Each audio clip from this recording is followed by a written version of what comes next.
Hello and welcome back to Perspectives. Yes, we're back just for one show for the week, and hopefully we'll be back again next week for another show. But back in 2 weeks, full time, we'll be doing our daily show as normal. So do stay with us. The odd podcast also being released over the next few days as well. So keep an eye out for that. But in the meantime, today's show. Well, as Trump continues to throw his weight around, one of his key targets has been India, and we discuss India's response to his latest round of tariffs. Now we'll also give you details of our new Substack channel, where you can access much of our material and more. And as the 85th anniversary of the execution of Shaheed Udham Singh in London passes, we look at the events that took the brave Sikh to sacrifice his life to avenge the Jallianwala Bagh massacre against the British. All this and more on today's show, but joining me as always is our very own correspondent in Canada, James Cousineau. Good morning, James. Good morning, Angus, and good morning to our viewers. We hope that you are enjoying the bit of summer break, depending on, of course, where you are. But here in North America, we know that, summer rolls by so fast, but we're enjoying it. And again, we're taking a bit of a break over this week and next. But we'll look forward to seeing you back full time as we normally do. But in the meantime, if you miss us, stay tuned because we're going to tell you about how you can join us on Substack in the meantime. Indeed, stay tuned. And James and I will be bringing you our perspectives on the daily news affecting just a couple of stories of the Sikh community across the world today. And yes, indeed, at the end of today's show, we will be taking a look at loads of your great comments, or a few of your great comments that have been filling up over the last week or so. So do stay tuned for that. Right, James, let's get underway. What are you going to start us off with this morning?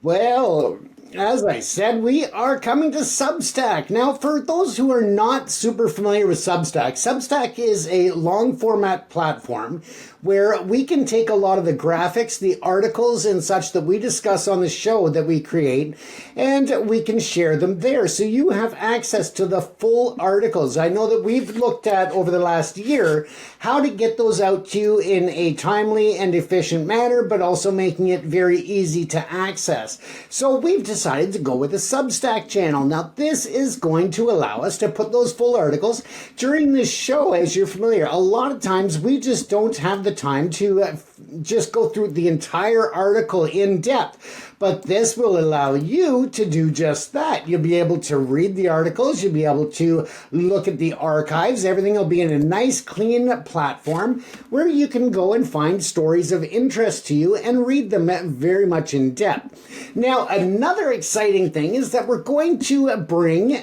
a bi-weekly program that is a live discussion program onto the Substack exclusively. And in that, I will be there twice a month, and we will have a phone line, a WhatsApp line, and of course the chat room that you can interact live with the show. And that is going to be an exclusive to the Substack channel and a bit different than the Perspectives program. But of course, Angus and I are still going to be eventually going live with our Perspectives, of course. But this just gives another level of interaction between us and the audience, which we're always looking to innovate, and we're looking to be leading edge because we want to keep you informed, but we also want to bring the information to the audience wherever everyone is consuming it. Not everyone goes to YouTube, not everyone goes to Facebook, not everyone goes to one certain platform. So it's important for us to really diversify where it is that we get spread the information so that you can consume it in a friendly manner that is good for you. Now, a lot of people do still enjoy the old-fashioned reading, and that is great because some of our reports that are now available on Substack are, a dozen pages, 14 pages, and they're quite in-depth and gives you the opportunity to just read along at your leisure and gives you some reading material, whether you are, taking a break at work or sitting in a park. You can just pull up the Substack and take a look. And as I said, we will have some exclusive benefits to the Substack as well. Another benefit for us at Satluj TV is, of course, with this opportunity for you to join us, it also allows us to look at other ways in which our viewers can support the channel. And that, of course, is important because we don't have a huge funding pool. And, of course, our YouTube was demonetized. So this just helps other ways to add value to your support. we don't expect you to support the channel for nothing. That's why we bring you all of the relevant content that we do. That's why we work so hard at the shows that we produce, and why we're always looking at new ways to interact with you and get those stories out. Now, the other beautiful thing about the Substack platform with the new format that we're bringing there is that you can interact with us, but you can also make suggestions or add links to other stories of interest. You can send them to us through the Substack, and then we can actually repost them there. So it's not only content that we are producing, sharing, but other stories from around the world that are, brought to us by you as the viewers, so that you can say, this is what's important to us. It also helps us to have a more immediate relationship in terms of developing news stories, not only on the Substack, but there's crossover. So we'll have that ability to look at that if there's certain things that we can feature on perspectives, or, Surinder can look at different options that are being suggested on the Substack there for his program. And again, it's about increasing our interaction with you. We want you to feel as though you have an ownership stake in the success of Satluj TV, whether that's on the traditional streaming platforms or on Substack. We want you to feel a part of it. We want you to feel like you are valued, because you definitely are. Angus and I very much value the opportunity to be here to bring these stories and to interact with you. And also, of course, we love all of the feedback we get from everyone. And I think that's pretty evident in the end of the show every night when we do talk about your reactions, your comments, and of course, your sharing of different facts. So again, let's just take a quick peek here at what this Substack looks like. It's a very clean format, as I said, and you just go to the site, and again, it's substack.com/@Satluj TV. Very simple to remember. So again, if you just go to substack.com, you can search Satluj TV, and of course, that will come up as well. And it's just a very nice streamlined, as you can see on the screen, and it gives you here some of the stories that Angus and I have covered recently. But again, if you click on it, you'll see that it's a lot more in-depth than what we were able to cover on the show itself. So you can read the full article and, of course, comment, share it, and interact with it. So again, it's just a new way for us to continue bringing you new options, new content, and again, we will have exclusive content for paid subscribers as well. So again, there'll be free content, there'll be paid content, and again, it is an exciting opportunity for us to increase our interactivity with you, the viewer. So Angus, I know that you're not a huge tech guy, but again, that's all good, because I'll be looking after the Substack, and we'll make it work. Indeed, yes. Regular viewers of the show will know that I have absolutely no clue about what you're talking about, but it does sound exciting. Yes, indeed. No, I think this is a great development. And as you said, James, the problem we've had, of course, is we're up against a massive machine that really does not like us, that is doing its very best to drive us out of existence. And of course, I'm referring to the Hindutva forces, and they have managed to demonetize our channel on YouTube, which did hit us very hard, I have to say. We are not a massively resourced channel. We're doing our best, and any hit against us does hurt us. So, we are doing our absolute best to get the message out there, get our audience to see us in as many possible ways, and that's where you in the audience actually play such a huge role in spreading the message that we exist and how to access us as well. Because, of course, we do know from many of your comments that a lot of you we are shadow banned. You try and find us and you can't find us. A lot of people look for our podcasts, can't find them, even though they are there on the channel. There's nothing hidden from our side. It's just clearly the YouTube algorithm has been manipulated by somebody behind the scenes to ensure that we are not visible. So Substack doesn't, I believe, suffer from such issues. And for those of you who are a little tech savvy, or a little more tech savvy than myself, can hopefully get out there, get onto Substack and just see what we've got up there. As James says, there'll be all sorts of interesting stuff up there. And I think what would be useful for us as well because we're talking about going live on Perspectives, and we will be going live hopefully in the not too distant future now. And it's what's one of the hardest things to decide is what time of day do we actually broadcast, because of course our audience is all over the world. We do have a large audience, of course, in the US and North America, but we have quite a large audience here in the UK and Europe. But then we know we've got guys in Australia, we've got people in the Middle East, and indeed, in fact, I think somebody said they're in the Pacific. And we know we've got somebody in Malaysia, etc., etc. So, of course, geographically, we are covering every time zone. So what would be helpful is let us know, firstly, obviously, from where you're watching, but also, more importantly, what time you're watching, or better still, what time you would prefer to watch us in your time zone.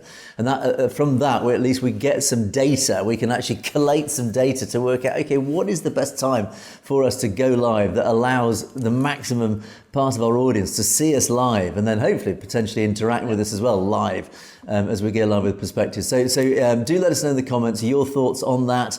Because that will of course then influence and impact heavily on our decision making and what time we broadcast. And then of course we have the other issue is that James is in Canada. I'm in an 8-hour different time zone as well. So he's tying all these huge variables in together so that we satisfy the most amount of people and dissatisfy the least amount of people. So there you go, James. An exciting development for Satluj TV. It's a good thing I don't sleep, Angus. It is really.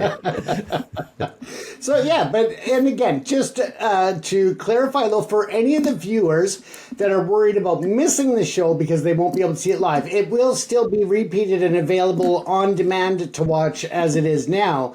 But we want to go live so we can actually interact live with you. So again, as Angus said, let us know what time zone you're watching from, what time of day you find it convenient to tune in, and by all means share any other thoughts that you have, because it's all about making this program better, because we want you to enjoy it, we want you to have ownership in it, we want you to feel a part of it. So again, that is why we do what we do. And again, just make sure you're not shy, because we love the comments, even if they're negative. If there's things that we need to improve on, we are open to that. Believe me, we don't have big egos. We are here to work with you as a team. So you're part of the team. Join us and give your comments. Now, as we talk about teams, we are going to move on to take a look at Team India and their response when it comes to the new tariff announcements and what they are describing as punitive and unfair and unjustified retaliatory tariffs against India when it comes to trade such as oil with Russia. Now, the U.S., as we know, is not targeting India specifically. They're targeting everybody, and they are going after tariffs at different levels for different nations. And one of the concerns that India is fighting back over is that they are seeing increased threats and the imposing of higher tariffs for the fact that they are buying that oil from Russia. Now, of course, India's debate response is that they need that discounted oil in order to meet the demands of a very large population, and that includes looking at the best interests for their nation. Now, they also bring up the fact that this is a war that they are not involved in when it comes to the crisis there and the war between Ukraine and Russia. So they say that there is a slight differentiation between, say, the EU purchasing oil from Russia and them purchasing, but at the end of the day, they also claim that when you compare apples to apples, that the EU is not being penalized for buying large quantities of energy, whether that is natural gas, oil, or otherwise from Russia, and yet India is. Now, India, the trade minister, has gone on to even go as far as calling these tariffs race-based. Looking at the old allies between the Western nations and the developing nations or the advancing nations, including India. So they've brought that up very publicly and in the media. So they are really feeling defensive when it comes to these retaliations and all of these tariffs, while at the same time vowing that they will not bow to the demands of another nation dictating trade terms, and they are willing to suffer the short-term pain in order to gain advantage in the long run. When I've watched various different reports and different individuals from India speaking on it, whether it's the trade minister or foreign affairs, they all seem to be delivering a very united message to the U.S., and that is that they don't mind the tariffs in the fact that the U.S. feels that they have the right to do so. But where they do have the problem is the disparity, the whims of the day, where they seem to vary depending on the mood that Trump is in, and also how it is impacting various industries, whether it's exports out of India or imports coming in from the U.S. India is not taking it lightly, but again, they are not rolling over either. And at this point, they are not willing to come to the table to really negotiate further if there are not certain concessions made. And again, that has to do with oil and other things. They also call on the credibility of the reasoning behind the tariffs, again, relating to India's reliance on Russian oil, when the U.S. in itself is also buying rare earth minerals. They are purchasing a lot of other things from Russia during this time. So they are stating that although the U.S. may not be purchasing the same volume of oil or other things, that they are still in an active trade position with Russia, and therefore it just gives more pause to the argument of India stating that it's a hypocrisy, and that is where they see it.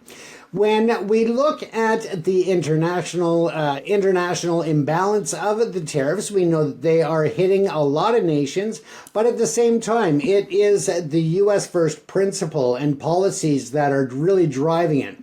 Now, the U.S. government is talking about these massive influxes of revenue as it relates to the tariffs of hundreds of billions of dollars.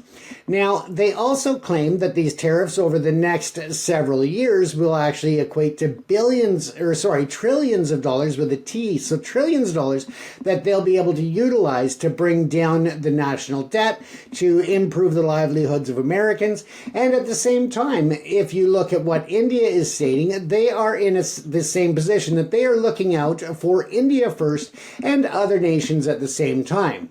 The problem, of course, is that if everybody's looking out for their own interests, it really reduces the ability to find a common ground and to have that give and take on both sides, because both sides want to take more than they're willing to give. And I think that's a big part that we need to look at in terms of the shift of the geopolitical situation, the global world balance, and of course, the global trade issues that are upon us. It's going to impact prices, whether it's in India, whether it's in the US, Canada, or anywhere else. But again, I think that over time we'll see this kind of calm down over the next year. It's just a matter of getting through the next year. That's going to be the challenge. Some nations are looking to other markets. They're diversifying their trade. They're diversifying their imports. And again, I think that it's going to help a lot of nations to really balance out and find new markets to not only export to, but to purchase from, and therefore driving value for some countries that may have been left off of the negotiation tables in the past due to favorable terms in certain things, whether it's semiconductors, whether it is rare earth minerals or otherwise. So again, I think that it is a tough situation right now. Everybody's frustrated, at least I believe they are. But at the same time, I think there may actually be some opportunity for countries such as India or even smaller nations, whether it's in Africa, in Asia, or anywhere else. I think there might be some new opportunities on the horizon, Angus. Yes, it's an interesting situation that's developing here, and I don't want to go down the discussion about the rights and wrongs of tariffs. But what is relevant here is really the targeting of India for tariffs. Of course, Trump has used tariffs as a commercial, economical weapon right across the world to all sorts of different nations, including the UK and Europe, of course. The question here is, has he differentiated India? Has he targeted India with very different tariffs in a very different way for very different reasons? Is it economic, or is there a hidden agenda there? And I think, reading between the lines, there is an agenda at play here. As you alluded to there, James, yes, he's tariffed the EU to some degree, but he seems to have tariffed India in a slightly different way and more heavily. Yet, despite the fact that the EU is buying energy from Russia. Yeah, so it stinks of hypocrisy. And Trump's response to that will be very predictable. So what? What are you going to do about it? This is my prerogative. Absolutely. And this is what he's doing. And I think that is the clue. I think the clue is there of what really the agenda is behind this. Is that, yeah, of course, most of Europe pretty much all of Europe are democratic nations. They are very much aligned with Western societal models of governance. They are democracies, and the US recognises that. And of course, they see most of Europe as allies, as friends. I mean, of course, they have the spats between the US and the EU on a regular basis, but ultimately they see the EU, of course, as aligned with the United States when it comes down to it. But does it see India in the same light? No, it clearly doesn't. Because despite the fact that the EU is buying energy from Russia, as it indeed needs to, ironically, India is doing the same, yet it is treating India differently. It's nothing to do with race, as India are trying to claim. That's a complete red herring, as we call it. That's a completely spurious argument. It's actually more about the dynamics of what's going on globally. He is punishing India because he's saying, look, I am using this carrot and stick approach with you, India.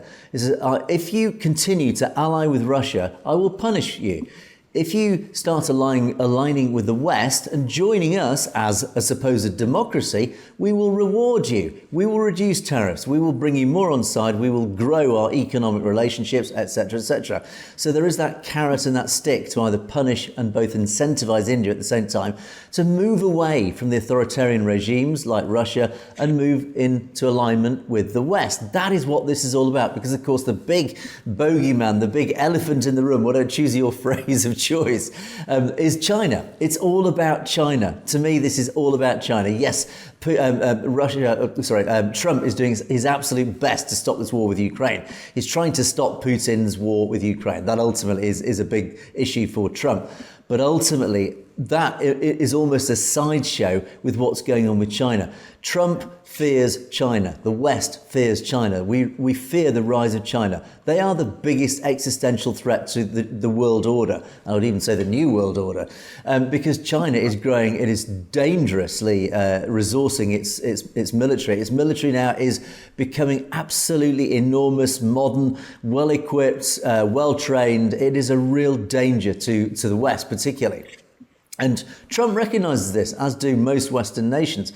And that is why India is such an important part of the West's response, how they can react to China.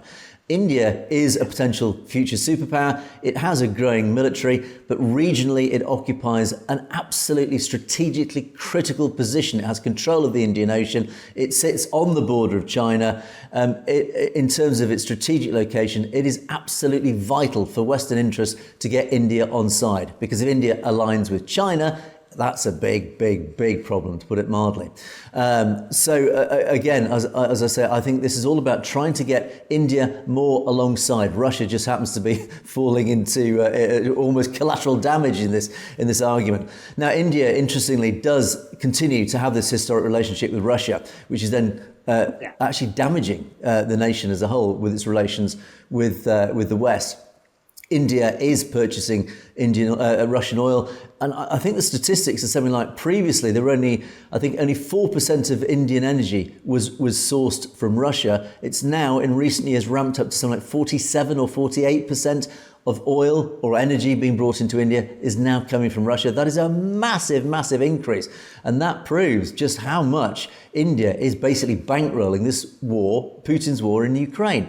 China, unsurprisingly, has also been bankrolling Russia. China, I think, buys something like 49% of Russia's oil production. India actually buys something like 43, 44%. So between India and China, they are both bankrolling almost equally Russia's war machine. That's why the West are concerned and angry about India. And when India calls the race card, no, this is nothing about race. You're buying nearly half of Russia's oil output against international sanctions. You cannot be surprised if Trump treats you differently. That's what it's really all about to me, James. Absolutely, Angus, and I think that you've really hit the nail on the head, so they say.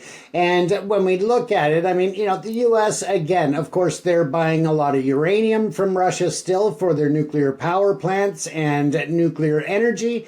They have palladium that they're buying for semiconductors, for catalytic converters, just so many vast areas. But at the same time, you're looking at a difference between, hundreds of millions of dollars that the U.S. is buying from Russia in necessary goods, opposed to sanctioned items like billions and billions of dollars of oil. So again, I understand that there is a hypocrisy there, but at the same time, you're also looking at the value of what's being purchased.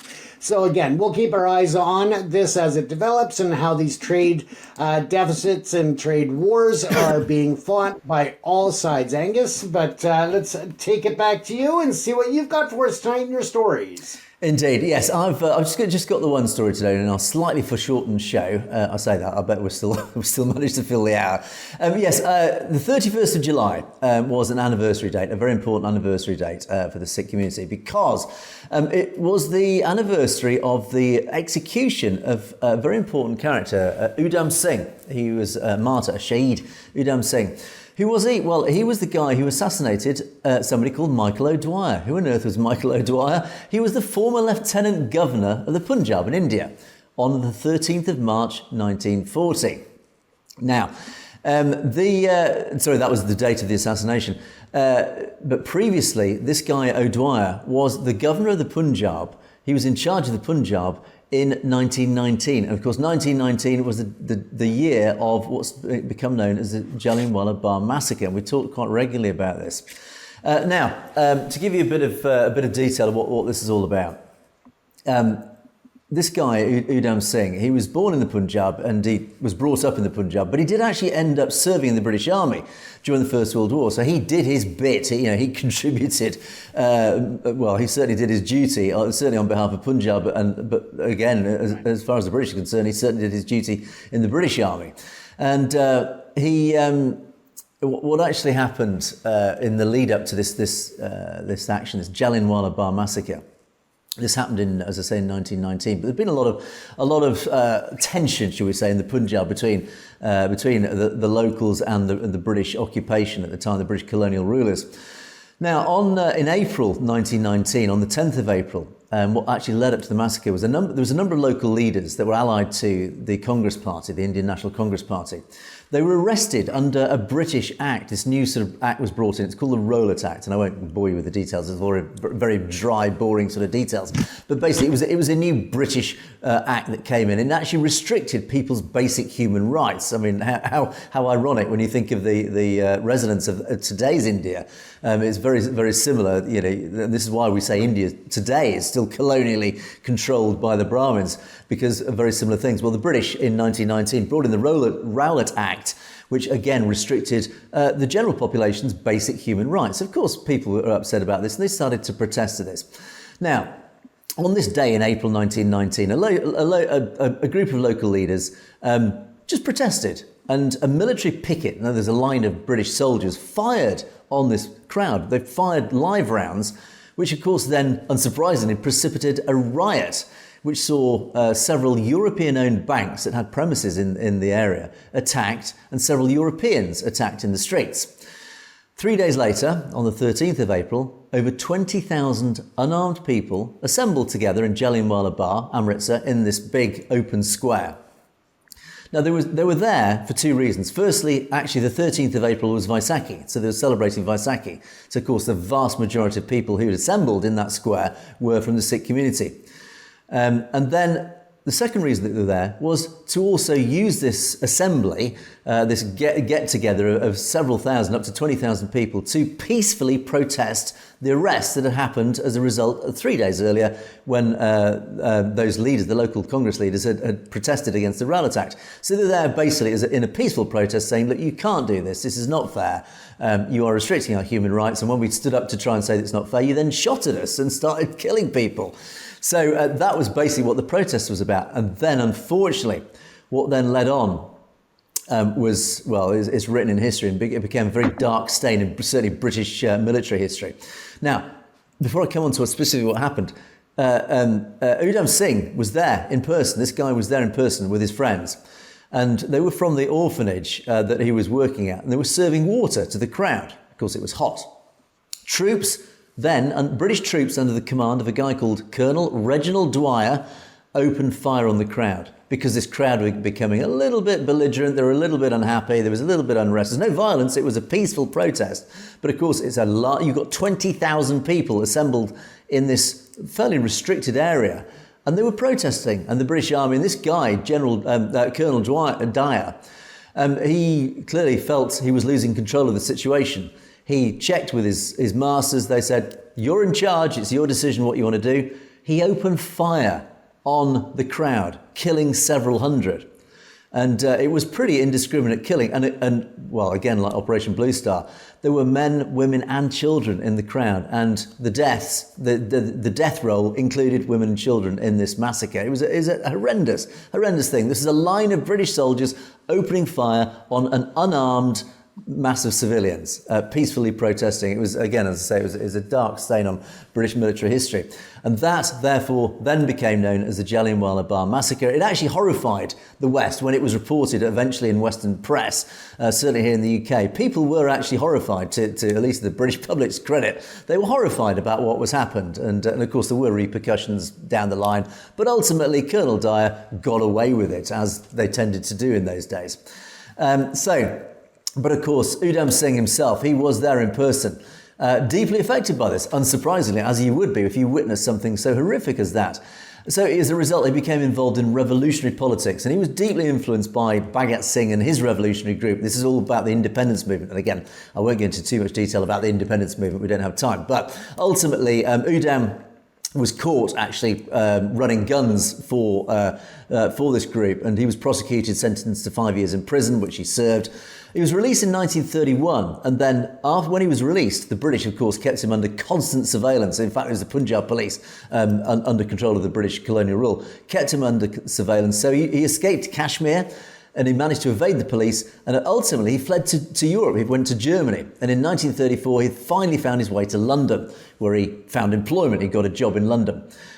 Privately, of course, he thought, right, I've witnessed this horrible massacre. I am going to wreak revenge on behalf of my Sikh community, and I'm going to assassinate Michael O'Dwyer, Colonel O'Dwyer.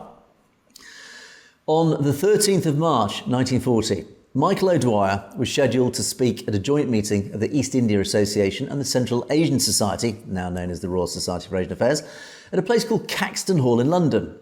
Now, Singh managed to get himself a ticket to the event. He concealed a revolver inside a book, which had pages cut in the shape of a revolver. So he managed to sneak his gun into the event inside a book. And as the meeting concluded, Singh shot O'Dwyer twice as he moved towards the speaking platform. And one of those bullets passed through his heart and right lung, killing him almost immediately. Singh was then arrested on the spot after the shooting and then, of course, brought into custody. Now, when in custody, he renamed himself Ram Muhammad Singh Azad. And that was a very deliberate move, a very symbolic move, his name. The first three words of his name, Ram, Muhammad and Singh, reflect the three major religious communities of the Punjab. Ram, Hindu, Muhammad, Singh, Muslim, and Singh, of course, Sikh. And his last name, the last word, Azad, literally means, and I think it's Punjabi, literally translates as free. So again, his whole renaming himself was all about the freedom, breaking free from British colonial control. Ram Muhammad Singh Azad. Now, as part of his, during the whole sentencing, during the whole lead up to his trial and his sentencing, he went on a 42-day hunger strike, which was finally forcefully ended. He was force-fed by his captors. And finally, he did appear in court. He was convicted of murder and sentenced to death by execution. So on the 31st of July, 85 years ago, just a few days ago, 31st of July 1940, he was hanged at Pentonville Prison by a guy called Stanley Cross, our executioner. His remains are preserved at the Jallianwala Bagh Museum in Amritsar. And every 31st of July, marches are held in Sunam, that's his hometown in Punjab, by various organisations. And every statue of Singh in the city is paid tribute to with flower garlands. Now, during his trial, he gave a speech. And he gave a very heroic speech, I have to say, and unfortunately we don't have time to go through it to read out his speech, but if you Google it, you can read it. And it was a very belligerent speech, but it was a very proud speech. And he said, I say down with British imperialism. You say India does not have peace. We have only slavery. Generations of so-called civilization has brought us everything filthy and degenerating known to the human race. All you have to do is read your own history, talking about the British. If you have any human decency about you, you should die with shame. The brutality and bloodthirsty way in which the so-called intellectuals who call themselves rulers of civilization in the world are bastard blood. And at that point, the judge interrupted him. And I just throw in there, think of the resonance to modern day India, the colonial control by the Brahmins of India, how this reflects what's going on in India today. You know, we say nothing's changed. And it hasn't. The British Empire handed colonial control over to the Brahmins and nothing has changed other than it's a little bit more subtle, this colonial control. Anyway, he continued at great length, and I'll just cherry pick one or two things he said. He said, I am dying for a purpose. I'm not afraid to die. I'm proud to die. To have to free my native land. And I hope that when I'm gone, I hope that in my place will come thousands of my countrymen to drive you dirty dogs out, to free my country. Again, think of the Khalistan movement, how appropriate, how resonant his speech is to the current Khalistan movement. I am not afraid to die. There will be thousands who will take my place to drive you dirty dogs out of my land, to free my country. You think of the context of Khalistan, how powerful that is. Now, in 1999, in the tercentenary of the creation of the Khalsa, not 300 years after the creation of the Khalsa, and of course the centenary of Singh's birth, he was posthumously awarded the Nishan-e-Khalsa by the Anandpur Sahib Foundation. And a museum's been dedicated to him in Amritsar, near Jallianwala Bagh, and a whole list of statues, dedications, museums have been dedicated to Udham Singh. He's left an enormous legacy. But it's really important that, of course, we don't forget people like Shaheed Udham Singh, because what he did just typified the fight of the Sikhs. It typified the fight against injustice, the fight for freedom. And that fight continues even today, James. Even today, the Sikhs of the Punjab and the Sikhs globally in the diaspora are still fighting essentially this same fight, this battle against colonialism, this battle for their basic right to exist, their right to determine their own future, their right for sovereignty. This battle has evolved from the fight against the British Empire now to the fight against the new Brahmanical colonial controllers of India. This is still a fight for Khalistan. And Udham Singh, the Shaheed, he gave his life. And many others since then have given their lives for this same fight. And we must never, ever forget their sacrifices, because still the battle goes on. Absolutely. And, it is something that we've talked about before, Angus. We've covered it last year as well on the anniversaries of various events. And it's really, as you said, draws a lot of parallels between that era and what's happening now in terms of trying to get the sovereign nation of Khalistan moving forward, but to drive what they see are the divisive individuals and the divisive policies and the divisive politics out of the Punjab region so that they can live in a role of international leadership, of international acceptance, and of course, in international peace, and really be a leader in that realm, Angus. Indeed. So, it's just one of many Shaheeds who've given their lives for the great cause. So, and it's important that their legacy lives on and that we always the community continue to remember these people. Right, James, let's move on then to our comments section, our slightly foreshortened comments section. A lot of comments in, actually, and I did a podcast with Dr. Grewal last week it was, and we talked a lot about actually the current state of India. and the failing demographics of India, in the fact, the highlighting that since the BJP took power in 2014, there's been this massive surge in emigration, in people, Indians leaving India.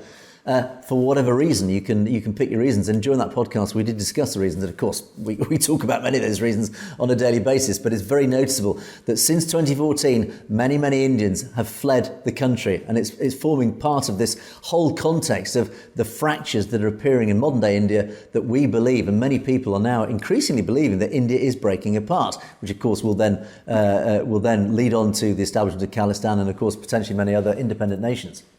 Now, we had very interesting comment from Dot, that's a very clever name here, Dot, who said, once the heart of India's green revolution, Punjab's farming families now face collapse due to state neglect. And of course, we did in the podcast talk about how the Punjab particularly has been targeted by Delhi to try and destroy it in this fear of what's going on, this potential Khalistan movement. He talked about the exploitation of drugs, the lasting trauma of 1984 and what followed. And yeah, you talk about how the young are being destroyed. Their social structures being destroyed by drugs, crime, and of course migration. The leaving in their droves. And likewise, you talk about many from this is interesting. A comment on this one. This part of the comment. Many from historically privileged castes who gained the most since independence are also fleeing abroad, citing better prospects. But driven by deeper disillusionment with India's failing institutions. So it's not even just those, the Punjabi Sikhs who are just fleeing just the general situation. It's even those from higher castes, from the upper caste in the caste system, saying, you know what, even we're not winning in this system. There is only one winner in the caste system. That's the Brahmin. If you're a Brahmin, you're winning. Everybody else actually is really by definition losing. And as you say, as the wealthy escape and the poor are left behind, it's the middle class who remain trapped in a system that's losing its soul, its stability and its sense of justice. And this is why, James, we believe that India is slowly but very surely breaking apart. Absolutely. And we're going to see, again, that India, as it progresses towards a sovereign nation for Khalistan, we're going to see them press even harder because they don't want to see the breakup. And when I say they, I'm talking about the BJP and other parts of the India government and the Brahmins, because it's also going to see that as a real turning point when it comes to Kashmir and other regions that say, okay, Khalistan's done it. Now we can take the initiative to do it as well. And it's almost like that testing ground where, you know, they are going to see if the first boat floats or if it sinks. If it floats, they're all going to follow suit. If they sink, then of course they're going to find a better boat. Indeed, and we often talk about the dominoes falling, is that once one domino falls, the rest will follow suit. As we say, once Khalistan happens, the rest will follow suit. And Stay Safe has a long comment which basically follows along the same lines, the same sort of theme. The cracks are starting to show. India has used force to try and artificially maintain this fake geographical construct of India that the British created by force. And again, we talked in the podcast how the British had brought India together artificially, but it is made up of so many different constituent parts, different cultures and languages, etc. And Stay Safe talks about the tensions, of course, with Pakistan being high, but India is quietly backing one of their independence movements in Baluchistan. But Pakistan's playing a bit of a longer-term, cleverer game. But interestingly, you say you don't think India is going to fight to keep Arunachal Pradesh up in the north. You think it's going to let China take over, because of course China has designs on northern India, both east and west parts of northern India. It is actually encroaching, certainly on the eastern side, up in Bengal and up towards the Chinese border up there. Absolutely, China is very subtly but very carefully infiltrating and taking more and more control and influence over the villages, the border villages, and then deeper into Indian territory, which has upset many people. And but you believe India is actually just going to give it up. But what you also say is, again, following the same point, is talking about Kashmir, Punjab, Tamil Nadu, Nagaland, all these areas that are now, as you say, rejecting central control from India, is that they are becoming more and more vocal, more and more belligerent themselves. That there is more civil unrest happening in these areas. And you, likewise, Stay Safe, believe it is going to lead to what James and I have been talking about, is that these protests are going to rise. There's going to be more and more condemnation, more and more boycotts from outside of India, saying you've got to respect the democratic rights of these areas like Tamil Nadu or Kashmir or, of course, Khalistan, Punjab, etc. But ultimately, as Stay Safe says, it is leading almost to an inevitable conclusion. The conclusion of our podcast was the same as we're talking here, James, is that it is likely that India is going to break up. Absolutely. And just kind of go in a different direction here. First, I just wanted to give a shout out to Stay Safe, because Stay Safe really goes out of the way to bring a lot of intriguing comments.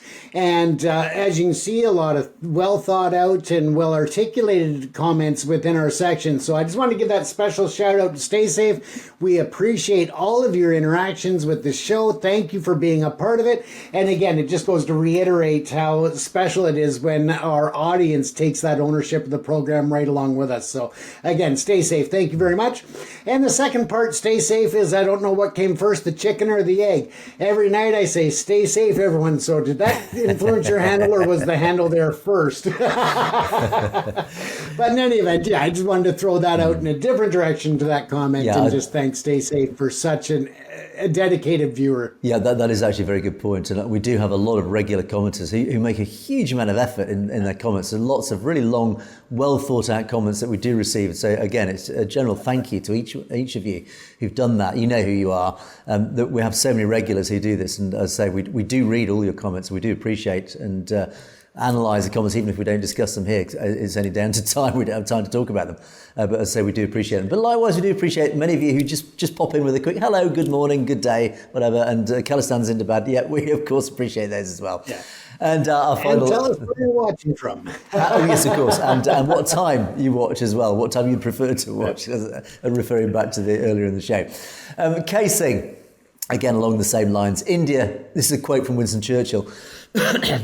Excuse me, back in, I think it was the 1940s. He actually said, India is a geographical term. It is no more a united nation than the equator. And I think it really just sums up essentially what we've been talking about on a regular basis, is that India is this artificial construct by the British Empire. It is not a natural nation.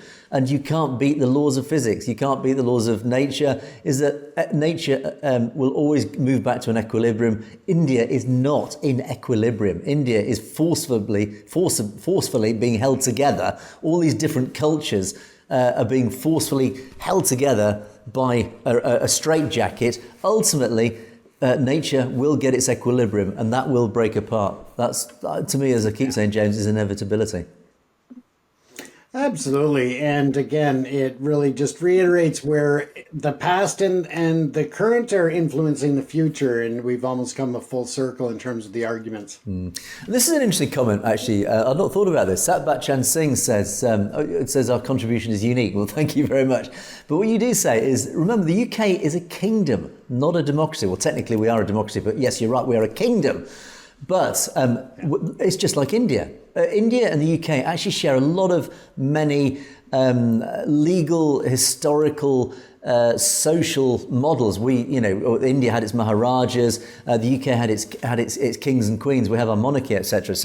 But we're not like Canada, the US, which are let's call them modern democratic nations that have a written constitution. They were created. They were new nations in many ways. They were created. They didn't have monarchs or a ruling sort of class, let's say, that then took control of that nation, like India did, like the British did. And I never thought about this, and it's true, actually. Yes, you're right, is that Britain and India, and this is why I think we have such strong ties between India and Britain. We always say we are great lovers of India, and I always reiterate, I'm a huge lover of India and its people and its society and everything. What we don't like is, ironically, its ruling elite, the Brahmins, which ultimately are the inheritors or the modern day monarchs, essentially, of India. And it's interesting that that's a new perspective I've not thought about.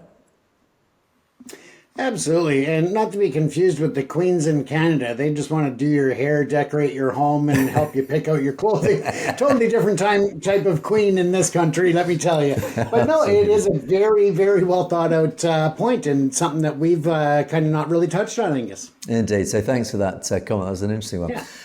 Minder Singh finishes off today. Gents, have a nice break. Hopefully come back energetic with new information that will give India a shiver. We will do our best. Yes, indeed. These 2 weeks we are sort of technically on holiday, but we just dip back in just because we know we can't leave you alone just for 2 weeks. We have popped back in.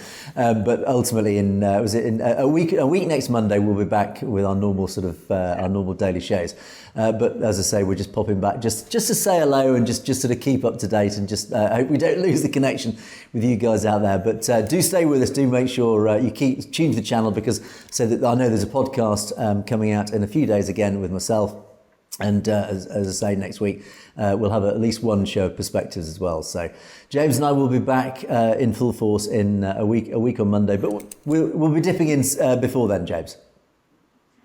Absolutely. And for any of the viewers that want to leave a voicemail that we can use on the Substack as well, instead of typing out your comment, for the Substack, though, you can always use WhatsApp or a phone line and call 368-997-6741. Leave a voicemail and we'll put them up on the Substack as well. Yes, please do that. That sounds very exciting. Didn't know you could do that. Brilliant. So yeah, do that. Please. I'm appealing to the audience because that to me sounds like a great idea. That'd be a nice new dimension to the show. So get your phone out. Absolutely, I think. And get speaking to us. But anyway, on that note, we will bring Perspectives for today and indeed this week to a close.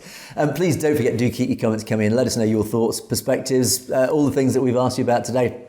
Just fill in your thoughts in the comments below. We do appreciate them. Don't forget, you can, of course, message us directly, both James and myself and the channel as a whole, through message@satlujtv.com. It's anything you want to bring to our attention directly. But that is it for today and indeed this week. But thanks so much for watching. And as I say, do keep an eye out for podcasts coming out in the next day or two. And likewise, another Perspectives show next week. But in the meantime, it is a goodbye from me. It is a goodbye from James. Stay safe. Stay safe. Indeed. You have, of course, been watching Perspectives. We will see you next time.